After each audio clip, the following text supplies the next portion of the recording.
The first thing you need to know about my brother's wedding is that it should have been called off 3 times before anyone even got to the altar.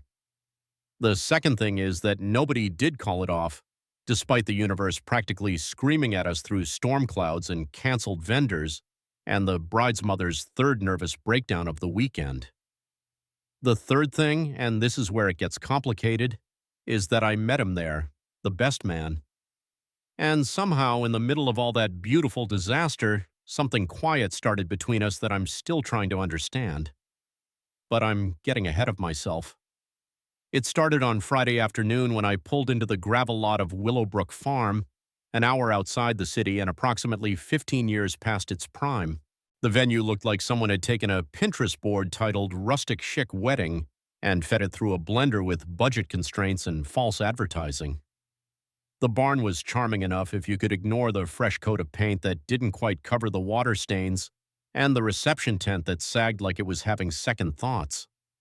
I sat in my car for a moment, watching my brother Danny pace back and forth in front of the main building, phone pressed to his ear, gesturing wildly at the sky.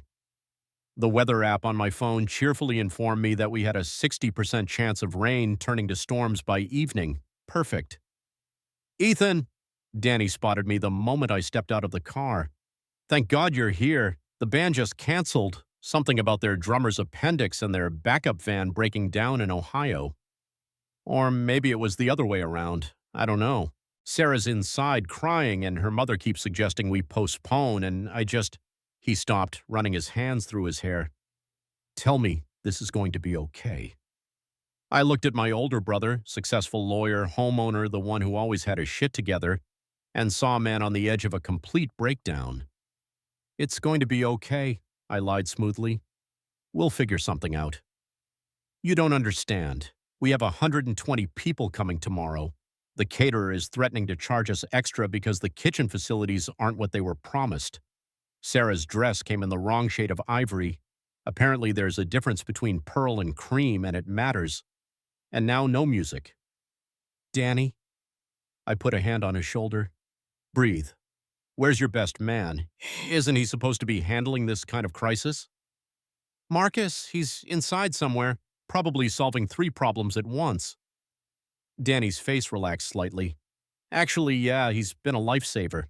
I don't know what I'd do without him." Marcus, I'd heard the name a dozen times over the past few months, but had never met him.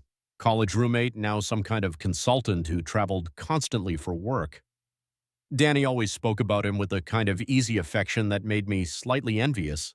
I'd never had that kind of steady friendship with anyone. I grabbed my overnight bag from the trunk and followed Danny toward the building, gravel crunching under our feet. The air smelled like rain and freshly cut grass, with an undertone of something less pleasant that I chose not to investigate. "There he is." Danny pointed toward a tall figure emerging from what I assumed was the venue coordinator's office. "Marcus!" He looked up at the sound of his name, and I got my first clear look at him. Tall, like Danny had mentioned, probably 6'2" or 6'3", dark hair that was starting to gray at the temples, which made him look distinguished rather than old. He was wearing jeans and a button-down shirt with the sleeves rolled up, and he moved with a kind of easy confidence that suggested he was comfortable pretty much anywhere. "The DJ situation is handled," he said as he approached us. "I found a guy who does weddings as a side gig. He's not as polished as a full band, but he's got all the classics and he can read a room. He'll be here by 6 tomorrow." "Marcus, you're a miracle worker," Danny said. "This is my brother Ethan, by the way. Ethan, Marcus Chen." Marcus extended his hand and I shook it, noting the firm grip, the calluses that suggested he didn't just push papers around all day. "Nice to finally meet you," he said. "Danny talks about you constantly." "All good things, I hope," I said, and immediately winced at how generic that sounded. "Mostly." Marcus's mouth quirked up at one corner, not quite a smile, but close. "He mentioned you're the artistic one in the family." "Photographer," I clarified, though Danny makes it sound more impressive than it is. "He mentioned you did that series on urban decay that got picked up by some galleries." I was surprised he knew about that. It wasn't exactly mainstream work. Black and white shots of abandoned buildings, empty lots, the spaces where the city showed its bones. Yeah, that was a thing that happened. I'd like to see it sometime. There was something in the way he said it, direct but not pushy, that made me look at him more carefully. His eyes were dark brown, almost black, and when they met mine, I felt something shift slightly in my chest. Not attraction exactly, or not just attraction, recognition maybe. Like seeing someone across a crowded room and thinking, oh, there you are. The moment stretched just a beat too long, and then Marcus was looking away, back to Danny. We should probably get you inside. Sarah was looking for you, and I think the caterer has some questions about tomorrow's timeline. Danny groaned. More problems? Nothing that can't be solved, Marcus said calmly. That's what rehearsal dinners are for, working out the kinks. As we walked toward the building, I found myself watching Marcus from the corner of my eye. He moved like someone who was used to being the person others turn to in a crisis, steady, unflappable. But there was something else there, too, a kind of watchfulness that made me think he was more observer than participant, even when he was in the middle of solving everyone's problems. Maybe that's why I noticed him. We were both watchers, both more comfortable on the edges of things. The rehearsal dinner was held in the barn's main room, long tables set up with mismatched chairs and centerpieces that looked suspiciously like something Sarah had assembled herself from Pinterest tutorials. The lights were strung overhead in a way that was probably meant to look romantic, but mostly just made the water stains on the ceiling more visible. I ended up seated next to Marcus, which I suspected wasn't entirely accidental. Danny had a way of orchestrating these things without making it obvious. Sarah was at the head table looking beautiful and slightly manic, her mother hovering nearby with the expression of someone who was 3 glasses of wine deep and considering whether to make a scene. So, Marcus said as we waited for the salad course, what's your read on tonight's entertainment value? I glanced around the room, taking in the various family dynamics playing out at different tables. Sarah's uncle is definitely going to say something inappropriate during his speech. Her mother's going to cry, but not in a good way. And I'm pretty sure Danny's college friends are already too drunk. Observant. Marcus took a sip of his wine. You always like watching from the edges? The question caught me off guard, partly because of how casually he'd asked it, and partly because it was so accurate. Someone has to, I said. Otherwise, who's going to remember what actually happened? Fair point. He was quiet for a moment, watching as Danny stood up to tap his glass for attention. Though sometimes watching from the edges means you miss out on being part of the story.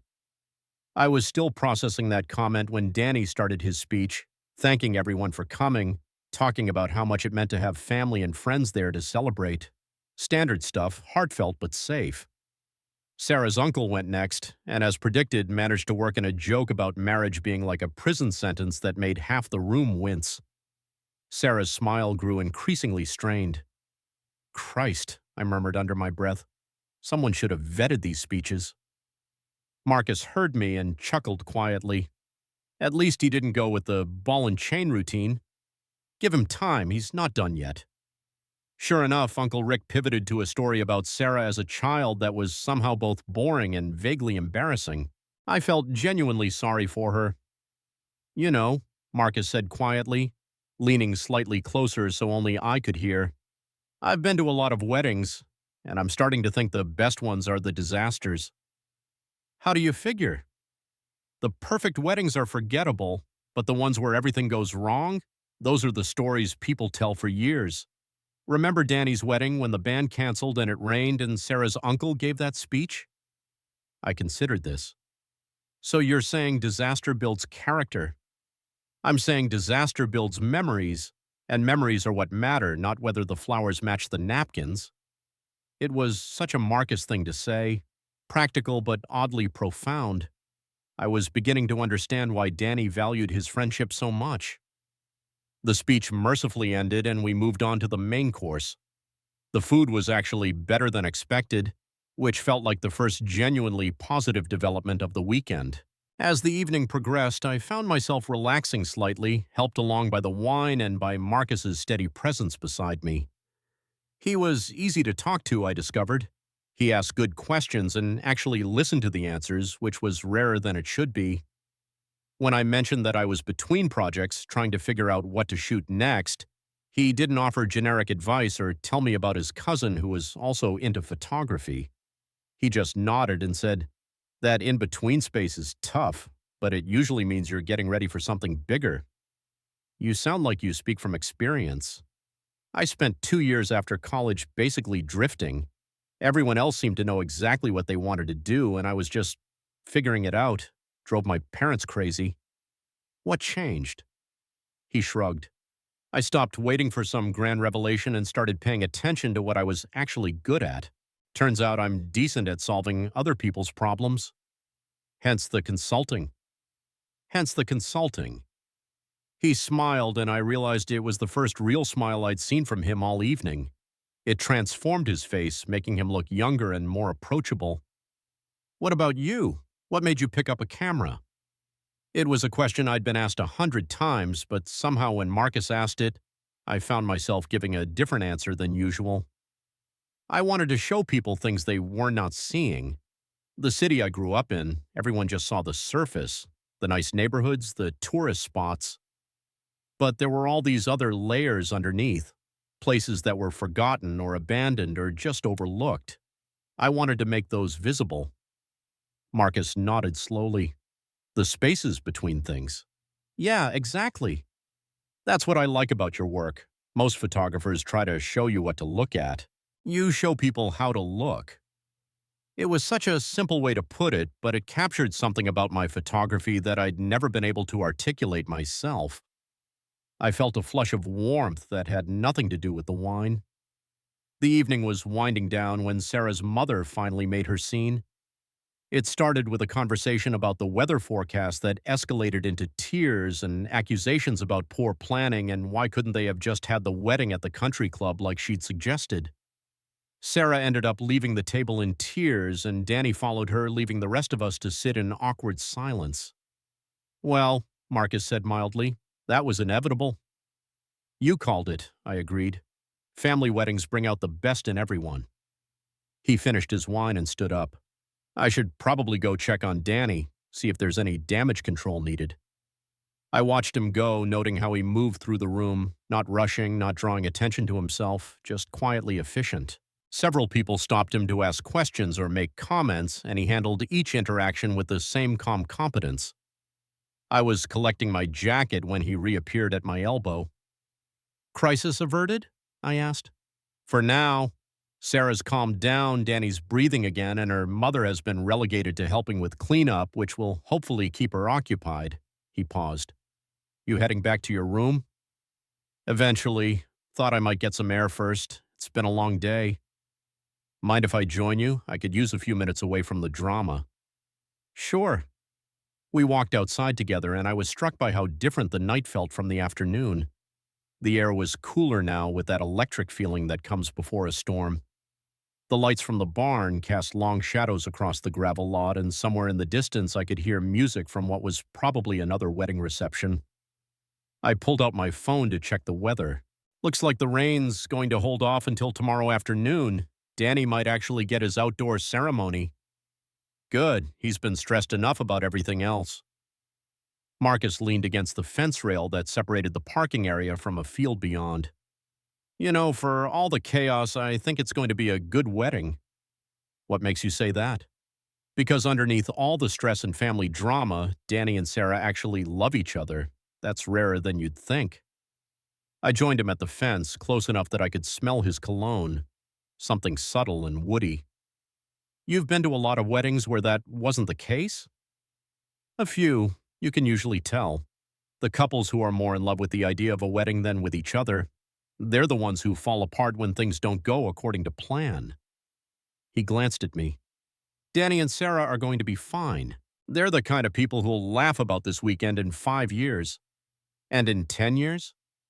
In 10 years, they'll still be laughing about it, but they'll also be grateful for it because it taught them early that they can handle anything together. There was something wistful in his voice that made me curious. Sounds like you've given this some thought. Occupational hazard. I spend a lot of time thinking about what makes relationships work. He was quiet for a moment. What about you? Ever come close to the whole marriage thing? It was a casual question, but I felt the weight of it. Once, college girlfriend, we talked about it, but I shrugged. We wanted different things, I guess. It wasn't exactly a lie, but it wasn't the whole truth either. The whole truth was more complicated, involving a slow realization that what I wanted wasn't something I could have with Jessica or with any woman. But that wasn't a conversation for a wedding weekend with someone I'd just met. Sometimes that's for the best, Marcus said diplomatically. What about you? Came close once, too, about 5 years ago, but work got in the way and we couldn't figure out how to make the logistics work.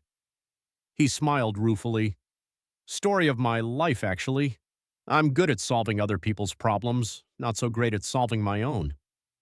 There was something in his tone that suggested there was more to that story, but I didn't push. We stood in comfortable silence for a while, watching the clouds move across the moon. In the distance, thunder rumbled softly. We should probably head in, Marcus said eventually. Tomorrow's going to be a long day. Yeah, but neither of us moved. Thanks, he said after a moment. For what? For the company. It's nice to have someone else who gets it, the observer thing. Most people want to be in the middle of everything. Most people don't see as much that way. No, they don't. He pushed off from the fence. See you tomorrow, Ethan. See you tomorrow. I watched him walk back toward the building, hands in his pockets, shoulders relaxed despite the day's stress. Only when he disappeared inside did I realize I was still standing at the fence, replaying our conversation and trying to figure out why it had felt different from the dozens of similar exchanges I'd had with other people at other weddings. Maybe it was just that he'd seen me clearly, the watching, the staying on the edges, and hadn't tried to change it or fix it. He'd just acknowledged it like it was something worth understanding rather than something to be overcome. Or maybe it was the way he'd looked at me when he asked if I'd ever come close to marriage, like he was asking a different question entirely. I pulled out my phone to check the time and saw a text from Danny. Thanks for being here. I know weddings aren't your thing, but it means a lot. I typed back, wouldn't miss it. Get some sleep. Then I added, your best man is good people, by the way. The response came back almost immediately. I knew you two would get along. There was something about that text that made me pause. I knew you two would get along. Like Danny had been hoping we would, like maybe our seating arrangement at dinner hadn't been as accidental as I'd thought. But that was probably just Danny being Danny. Always the matchmaker, always trying to bring together the people he cared about. It didn't mean anything beyond that, did it? Saturday morning dawned gray and humid, with the kind of heavy sky that couldn't decide whether to rain or just threatened to. I woke up in my generic hotel room to a text from Danny.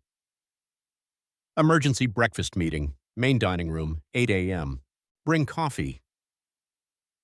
I showed up to find Danny, Sarah, Marcus, and what appeared to be half the wedding party crowded around two pushed-together tables, looking like survivors of some kind of natural disaster.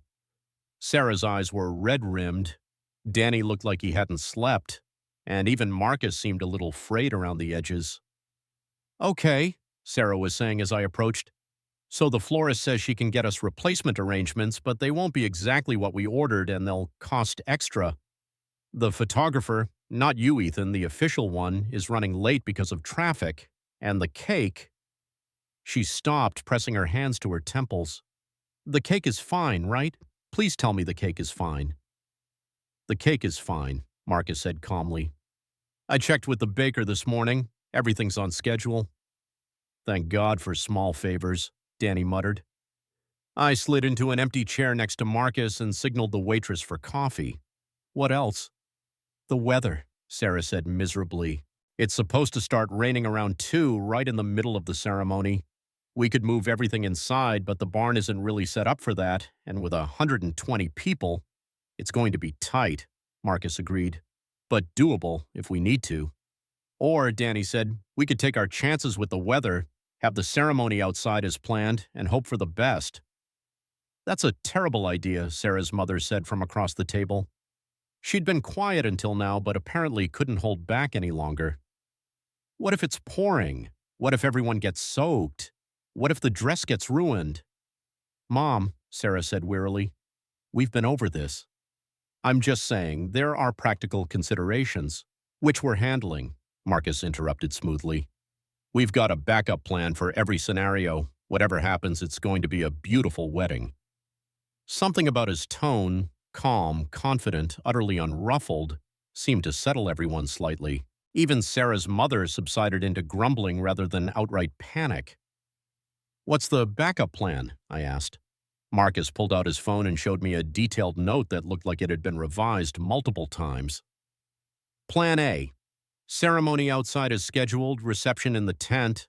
Plan B. Ceremony in the barn, reception in the tent. Plan C. Everything inside, tight but workable. Plan D. Everyone gets a little wet and we call it rustic charm. You've really thought this through. That's what I do. He met my eyes across the table. Besides, like I said last night, the disasters make the best stories. Easy for you to say, Danny muttered. It's not your wedding. No, but it's my best friend's wedding, Marcus said quietly. Which means it matters to me too.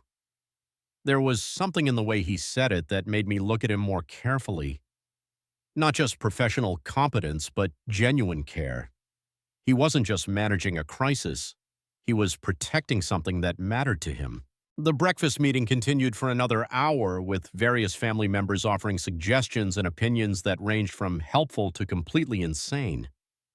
Through it all, Marcus remained the steady center of the conversation, fielding questions, offering solutions, gently redirecting when things got too heated. I found myself watching him more than participating, noting the way he handled different personalities, firm with Sarah's mother, encouraging with Sarah, practical with Danny. He had a gift for reading people, for knowing exactly what each person needed to hear. When the meeting finally broke up, I lingered at the table while everyone else scattered to handle their various responsibilities. Marcus was making notes on his phone, updating his backup plans based on the morning's developments. You're good at this, I said. He looked up. Good at what? Managing chaos, keeping everyone calm. It's just logistics, he said, but I could tell he was pleased by the compliment. Though I have to admit this is more complicated than most of my consulting projects. What kind of consulting do you do exactly? Organizational efficiency mostly. I come in when companies are struggling with workflow problems, communication breakdowns, that kind of thing. Figure out what's not working and help them fix it. So basically what you're doing here, but with corporations instead of weddings. Exactly, he smiled. Though weddings are more emotionally fraught than most corporate restructures. That's saying something. You'd be surprised. I once had a CFO throw a stapler at me during a budget meeting. Did you duck? Didn't need to. He had terrible aim. Marcus finished his notes and put his phone away. What about you? Any plans for today besides moral support? I thought I might take some photos. Not official ones, just documentation, if that's okay with everyone. I think Danny would love that. Sarah too, probably. They're so focused on all the things that might go wrong, they might forget to notice the things that go right. That's the idea. I hesitated, then added, Would you mind if I got some shots of you too? You're part of the story. Something shifted in his expression, not uncomfortable exactly, but more aware. I'm usually the one behind the camera at these things, not in front of it. That's exactly why. Someone should document the person who's holding everything together. He looked at me for a long moment, and I had the sudden feeling that he was seeing something in me that I wasn't entirely sure I was ready to reveal. Okay, he said finally, but nothing that makes me look heroic. I'm just doing my job. I'll try to keep it subtle. Somehow I don't think subtle is a problem for you. There was something in his tone that made me think he was talking about more than just photography. But before I could figure out how to respond, Sarah appeared at the table looking slightly manic. Marcus, thank God, the venue coordinator has questions about the sound system and I can't find Danny anywhere and I think my dress might be too long, but I'm not sure and… Sarah. Marcus stood up, hands on her shoulders. Breathe. What's the most urgent thing? The sound system? Okay. Let's go handle that first, and then we'll find Danny and figure out the dress situation. I watched them walk away together, Sarah's panic visibly decreasing just from having Marcus's attention and focus. It occurred to me that this was probably what he was like in his professional life, too. The person everyone turned to when things got complicated, the steady presence in the middle of other people's chaos. It was an attractive quality, I realized, not just the competence, but the care behind it. The way he made people feel heard and supported even when he was solving their problems. I spent the rest of the morning wandering around the venue with my camera, capturing the small moments that would probably be forgotten in the rush of the official ceremony. The bridesmaids helping each other with their hair, Danny's college friends setting up chairs in the rain, Sarah's grandmother giving advice to anyone who would listen, and Marcus, always in the background, handling one small crisis after another with the same calm efficiency. I got a good shot of him kneeling beside a broken tent stake, hammer in hand, completely focused on the task despite wearing what was probably an expensive shirt. Another of him listening intently to the florist's explanation of why the replacement arrangements were different from what was ordered, his expression serious but not alarmed. He was right about not looking heroic. But there was something compelling about the images anyway. The quiet competence, the attention to detail, the way he moved through the chaos as if he belonged there. Around noon, the rain started. Not the dramatic downpour everyone had been fearing, but a steady drizzle that made everything look gray and soggy. I found Marcus in the barn, conferring with the venue coordinator about moving the ceremony inside. "How bad is it?" I asked. "Could be worse," he said, but his expression was tense. "The tent can handle light rain, but if it gets heavier, we're going to have problems. And the ground outside is already getting muddy." Plan B? Looking more likely by the minute. He ran a hand through his hair. "Sarah's going to be devastated." "Maybe not. The barn has character. The barn has water stains and a sound system that cuts out randomly. So we'll work around it. You said it yourself, disasters make the best stories." He looked at me sharply. "You're using my own words against me." "Is it working?" "A little." He almost smiled. "Come on, let's go break the news to the happy couple." We found Danny and Sarah in the bridal suite, which was really just a converted office with better lighting. Sarah was in her dress, which was indeed beautiful despite the wrong shade of ivory, and Danny was in his tux, looking nervous but determined. "How bad is it out there?" Sarah asked immediately. "We're moving to Plan B," Marcus said gently. "Ceremony in the barn, reception in the tent. It's going to be beautiful." Sarah's face crumpled. "I wanted the outdoor ceremony, the photos under the trees, the natural light. We'll still get beautiful photos," I said quickly. "The barn has great natural light from those big windows, and the rustic setting is going to be gorgeous. Trust me on this." "You think so?" "I know so. Some of my favorite shots come from unexpected settings." Sarah looked between Marcus and me, then at Danny, who nodded encouragingly. "Okay," she said finally. "Plan B it is." "Good," Marcus said. "I'll go coordinate with the coordinator about moving the chairs and sound system. Ethan, can you help me with that?" "Of course." We spent the next hour moving chairs and rearranging the barn while the rain continued outside. It was physical work, the kind that required communication but not much conversation, and I found myself paying attention to the way Marcus moved, the way he anticipated problems and solutions. "You know," I said as we lined up the last row of chairs, "this might actually be better than the outdoor setup, more intimate." Marcus straightened, surveying our work. "You really think so?" "Yeah. Look at it. The light from the windows, the exposed beams, the way the chairs are arranged. It feels like a real ceremony, not a photo shoot." "Careful," Marcus said. "You're starting to sound like you actually enjoy weddings." Maybe I'm starting to enjoy this wedding. Something in my tone made him look at me more carefully. "Yeah?" "Yeah." I met his eyes. Good company helps. We looked at each other for a moment longer than was strictly necessary, and I felt that same shift in my chest that I'd noticed when we first met. Recognition, attraction, possibility, all mixed up together in a way that was both exciting and terrifying. Then the coordinator appeared with a question about the microphone placement, and the moment passed, but something had been acknowledged between us, something that made the rest of the afternoon feel different. The ceremony itself was beautiful. Sarah's fears proved unfounded. The barn setting was intimate and romantic, and the rain outside only made it feel more cozy. Danny cried when he saw Sarah walking down the aisle. Sarah cried during the vows, and even Sarah's mother seemed to approve of the way things turned out. I got some good shots during the ceremony, but I found myself watching Marcus as much as I was working. He stood at Danny's side with quiet dignity, holding the rings, offering silent support.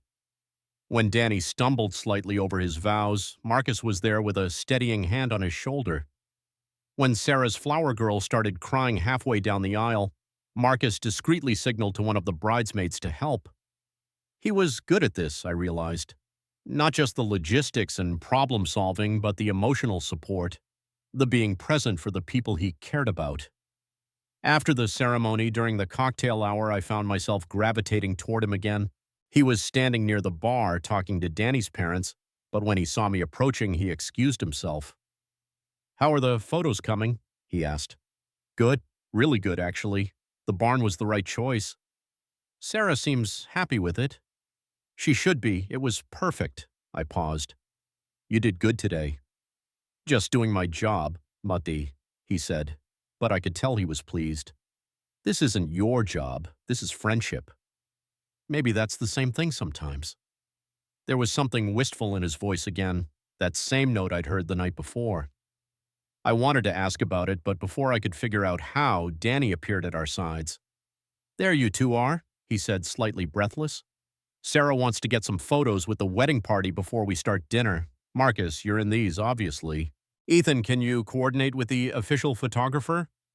"Sure thing."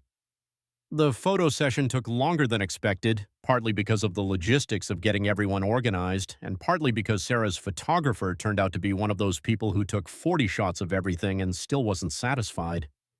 By the time we were done, the cocktail hour was winding down and people were starting to migrate toward the reception tent.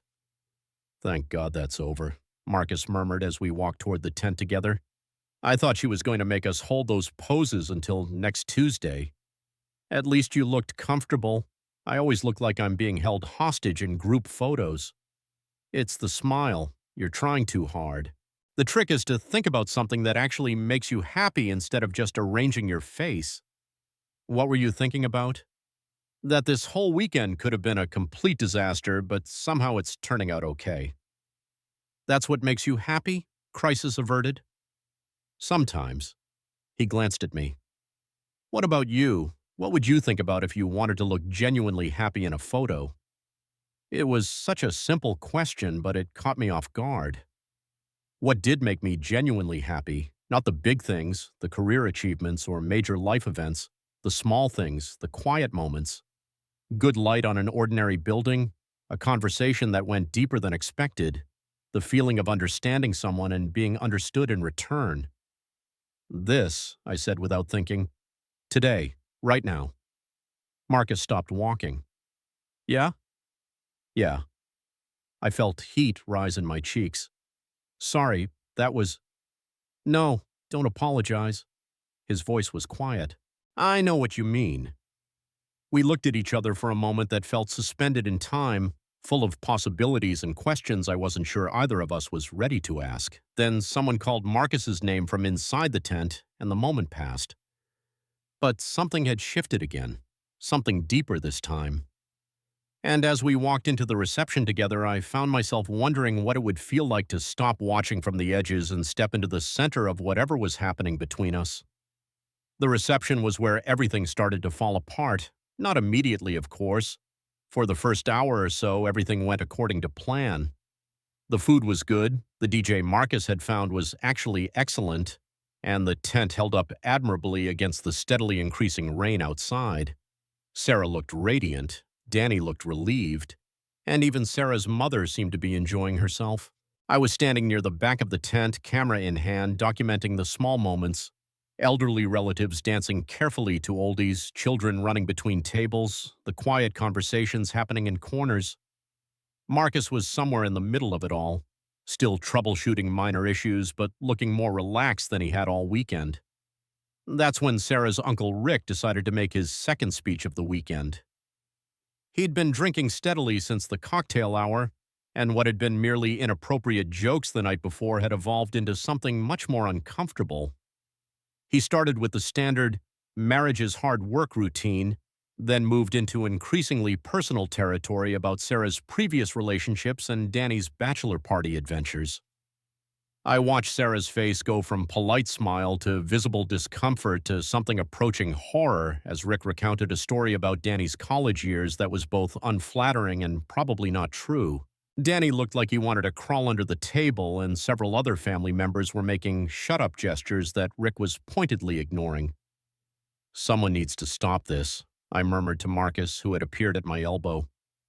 "Working on it," he said grimly, and I watched him make his way toward the DJ booth. A moment later, the microphone mysteriously cut out in the middle of Rick's story about Danny's brief stint as a ladies' man. Rick tapped the microphone a few times, shrugged, and mercifully sat down to scattered applause. "Nice work," I said when Marcus returned. "The sound system is surprisingly responsive when you know which cable to unplug." But the damage was done. Sarah was fighting back tears, Danny looked mortified, and the general mood of the reception had shifted from celebratory to uncomfortable. People were talking in hushed voices, and I could see several groups of relatives having what looked like heated discussions. "I should go check on Sarah," Marcus said. But before he could move, we heard raised voices from outside the tent. Through the rain-streaked windows, I could see Danny's college friends gathered around someone who was gesticulating wildly. One of them, Mike, I think, was clearly drunk and getting louder by the minute. "Jesus," Marcus muttered. "What now?" We pushed through the crowd toward the tent's entrance, arriving just in time to see Mike shove one of Sarah's cousins hard. The cousin stumbled backward, his drink flying, and suddenly everyone was yelling at once. "That's enough!" Danny's voice cut through the chaos as he appeared from nowhere, still in his wedding suit but with his tie askew. "Mike, you're done! Get out of here!" "Come on, man, it was just a joke." "No, it wasn't. You're drunk, you're being an ass, and this is my wedding. Leave. Now." Mike looked around the circle of faces, realized he had no support, and stalked off toward the parking lot, muttering under his breath. The cousin he'd shoved was checking his shirt for stains, and Sarah's relatives were clustering around him, offering napkins and sympathy. "Everyone okay?" Marcus asked, appearing at Danny's side with the easy authority of someone used to managing crises. "Yeah, we're fine," Danny said, but he looked shaken. "I'm sorry, everyone. Mike's been having a rough time lately, but that's no excuse." "Don't apologize," Sarah's cousin said. "Not your fault some people can't handle their liquor." But the incident had cast a pall over what was left of the reception. People started making excuses to leave. Early mornings, long drives, babysitters to relieve. Within an hour, the celebration that had started with 120 guests was down to maybe 30 people, mostly immediate family.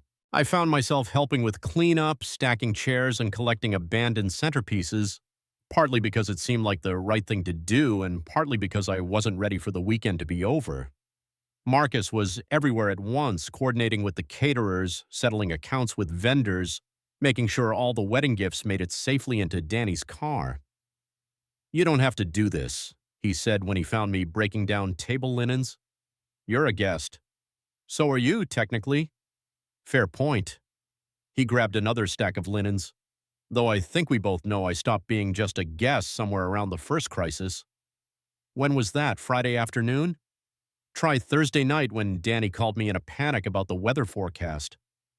We worked in comfortable silence for a while, the mundane task somehow soothing after the day's emotional roller coaster. The rain had finally stopped, and through the tent's open flaps, I could see stars beginning to appear between the clouds.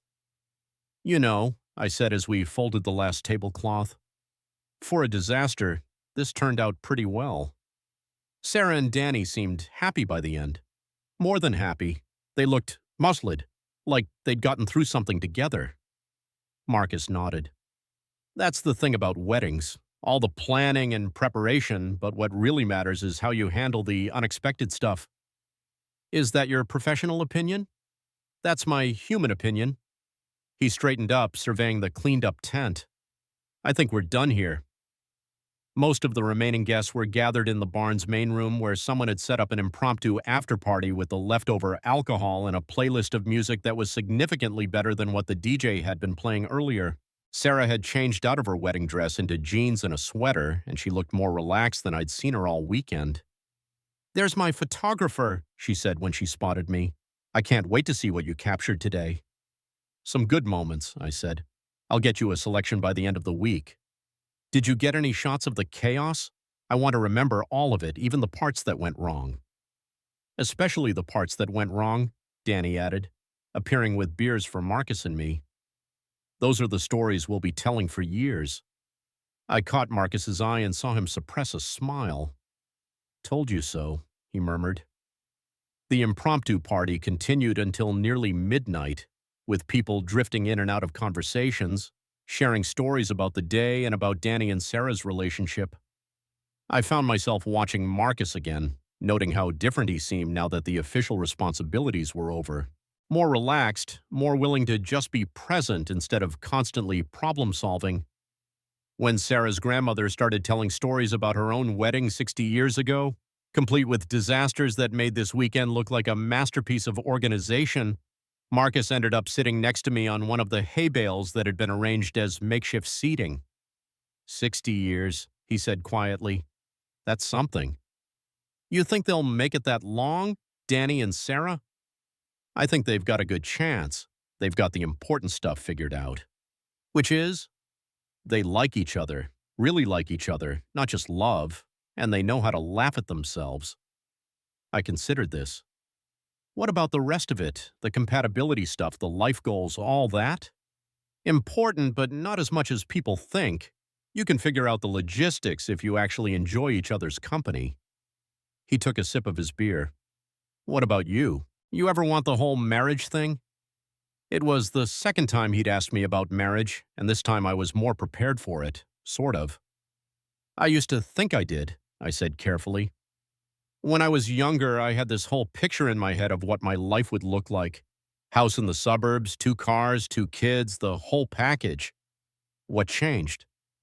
I realized the picture wasn't really mine. It was what I thought I was supposed to want. I paused, wondering how much to reveal. Turns out figuring out what you actually want is harder than following someone else's script. Marcus nodded slowly. Yeah, I know what you mean. I spent most of my 20s trying to build the life I thought I was supposed to have. Took me a while to realize it wasn't making me happy.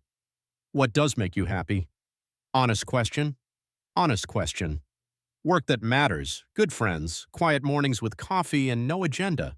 He glanced at me. Conversations that go deeper than small talk. Like this one? Like this one. We sat in comfortable silence for a moment, listening to Sarah's grandmother describe the disaster of her wedding cake collapsing in the heat. Around us, the party was winding down, people starting to make noises about early flights and long drives. I should probably start thinking about heading back, I said eventually. Early meeting tomorrow. Photography stuff? Client consultation. Might turn into something interesting, might be another generic corporate headshots job. The glamorous life of a freelance photographer? Hey, those generic corporate headshots pay the rent. Marcus smiled. Fair enough. What time do you need to be back in the city? 10 or so, you? No specific time. I'm driving back tomorrow morning, probably after breakfast. Why? Just curious. But even as I said it, I was thinking about the logistics of the trip home, wondering if there was a reason to extend this conversation, this connection, beyond tonight. The party finally broke up around 12:30 with tearful goodbyes and promises to get together soon that everyone knew probably wouldn't happen. Danny and Sarah looked exhausted but happy, and they thanked Marcus and me multiple times for all our help. Seriously, Sarah said, hugging me goodbye. You two were lifesavers today. I don't know what we would have done without you. That's what family's for, I said, meaning it more than I'd expected to. And friends, she added, looking at Marcus. The very best friends. As people dispersed to their cars and hotel rooms, I found myself walking back toward the main building with Marcus. Our footsteps crunched on the gravel, and the air smelled like rain and wet earth and the faint remnants of wedding flowers. Hell of a wedding, Marcus said, echoing his words from the night before. Hell of a weekend. You doing okay? He asked, and there was something in his tone that made me look at him more carefully. Yeah, I'm okay. Why? You seemed a little overwhelmed earlier, during the reception when everything was falling apart. He was right, though I hadn't realized it was that obvious. It's not my favorite thing watching people I care about get hurt. Sarah looked so upset when her uncle was making those jokes, and then the fight outside. But they handled it, Marcus pointed out. Danny stepped up, Sarah recovered, the wedding continued. They're stronger than you think. I know, it's just… I struggled to find the words.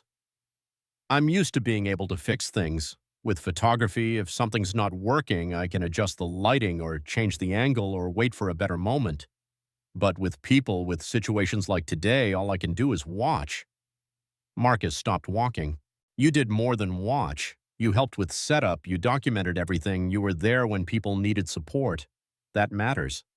It doesn't feel like enough sometimes. It's enough, he said quietly. Trust me on that. We'd reached the main building where our paths would diverge, him toward the hotel on the property, me toward the parking lot and my car. This was where we'd say goodbye, where the weekend would officially end and we'd go back to being strangers who'd happened to meet at a wedding. Thank you, I said. For today, for this whole weekend, you made it better. You too, he said, and then after a moment's hesitation, this might be presumptuous, but would you like to get coffee sometime? When we're back in the city and not dealing with wedding chaos?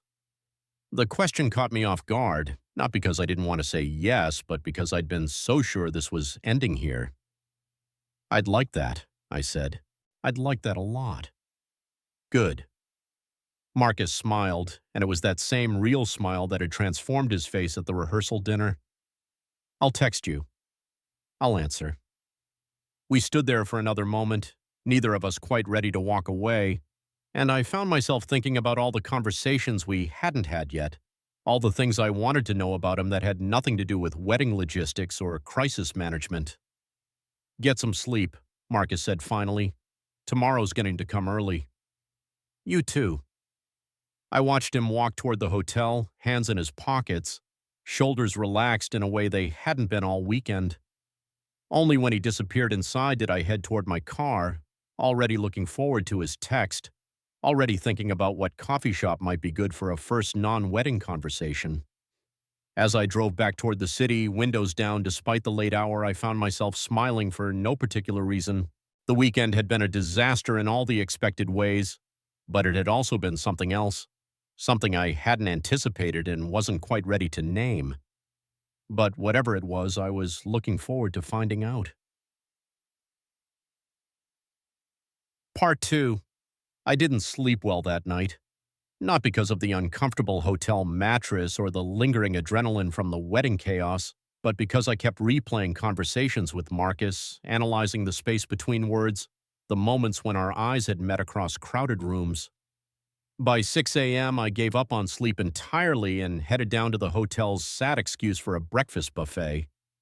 I wasn't expecting to see anyone I knew. Most of the wedding guests had been staying at different hotels, and the few who were here would probably sleep until checkout time.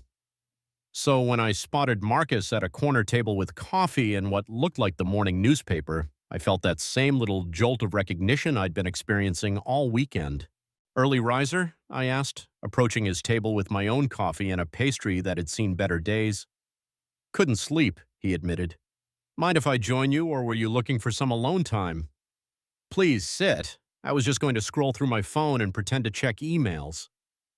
Marcus folded his newspaper and set it aside. Rough night? Something like that. You? Same. Too much caffeine, too much thinking. He studied my face. You look tired. Thanks. That's exactly what every guy wants to hear first thing in the morning. I meant you look like someone who's been processing a lot. It was an intense weekend. He was right, though I wasn't sure how much of my processing had been about the wedding itself versus everything else that had happened. It was a lot, I agreed. Good, but a lot. Danny texted me this morning. He and Sarah are already calling it the best worst wedding ever. That sounds about right?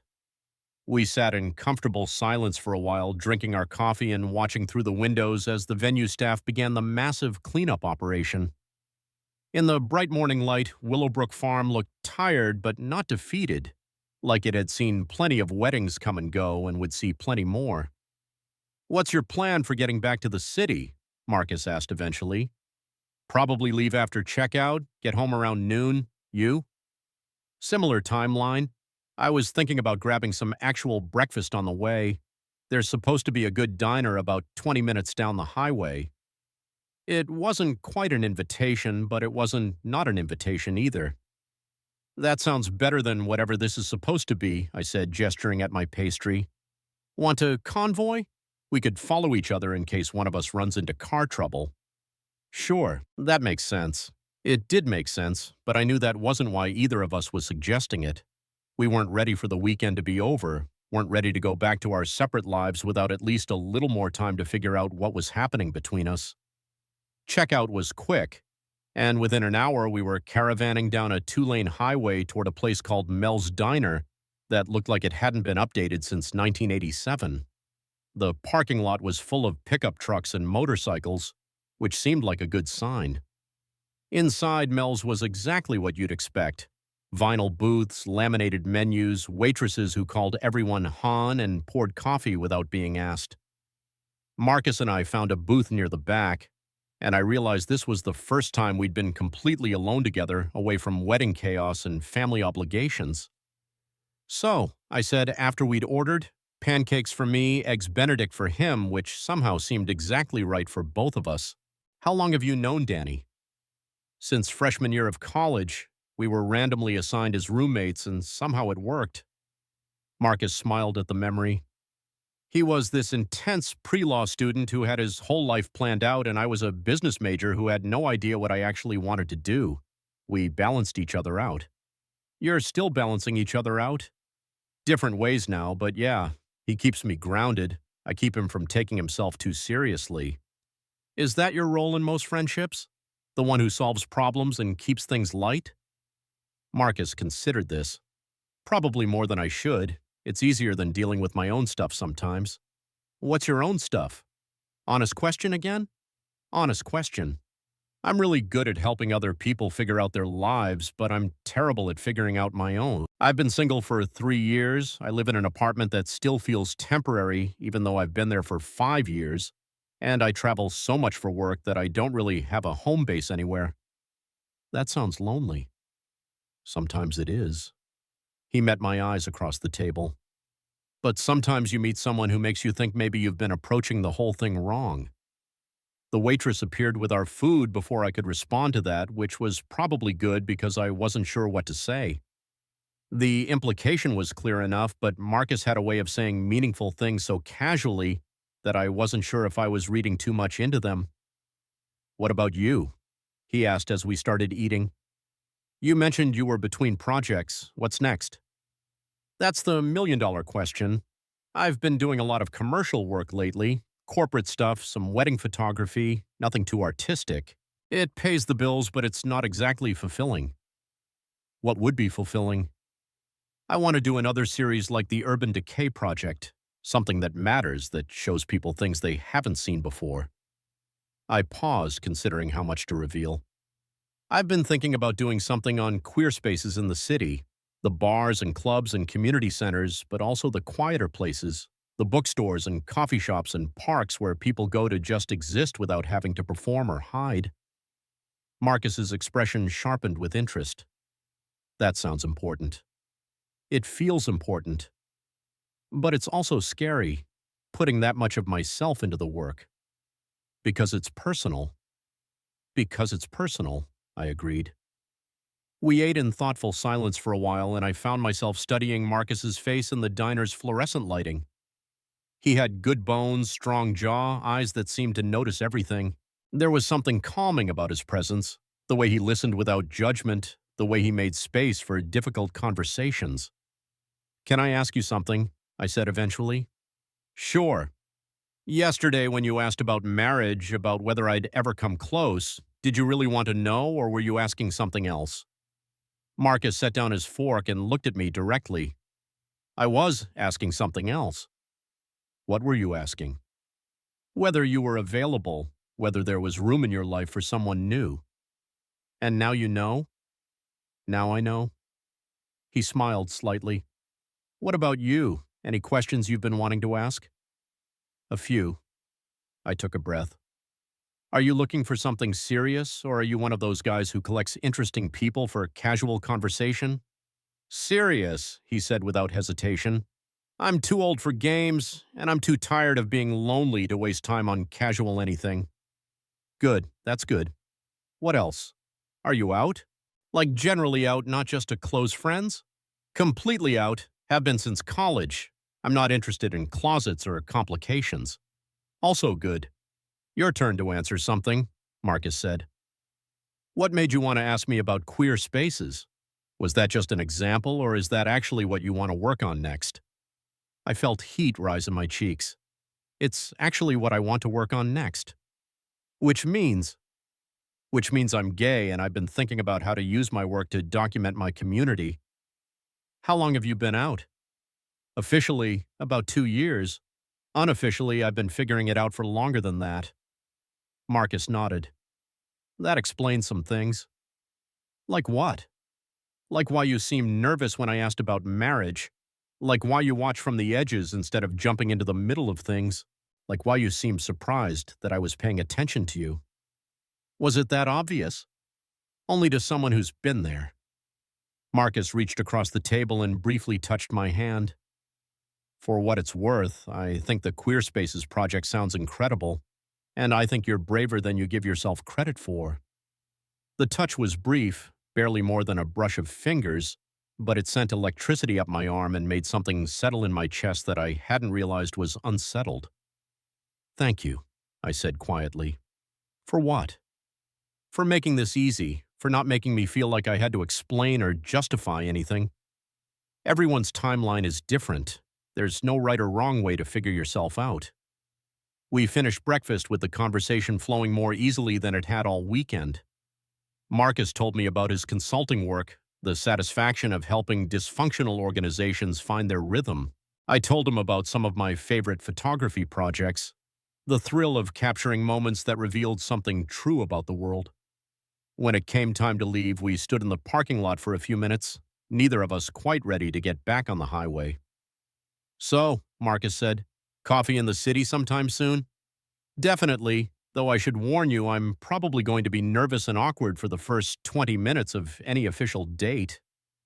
Good thing I like nervous and awkward. You do? It means you're taking it seriously.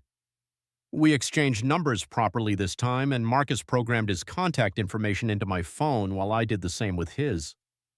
When he handed my phone back, our fingers brushed again, and this time neither of us pulled away immediately. Drive safe, he said. You too. I got halfway to my car before turning back. Marcus was still standing where I'd left him, keys in his hand, watching me with an expression I couldn't quite read. Marcus? Yeah? Thanks for a hell of a weekend.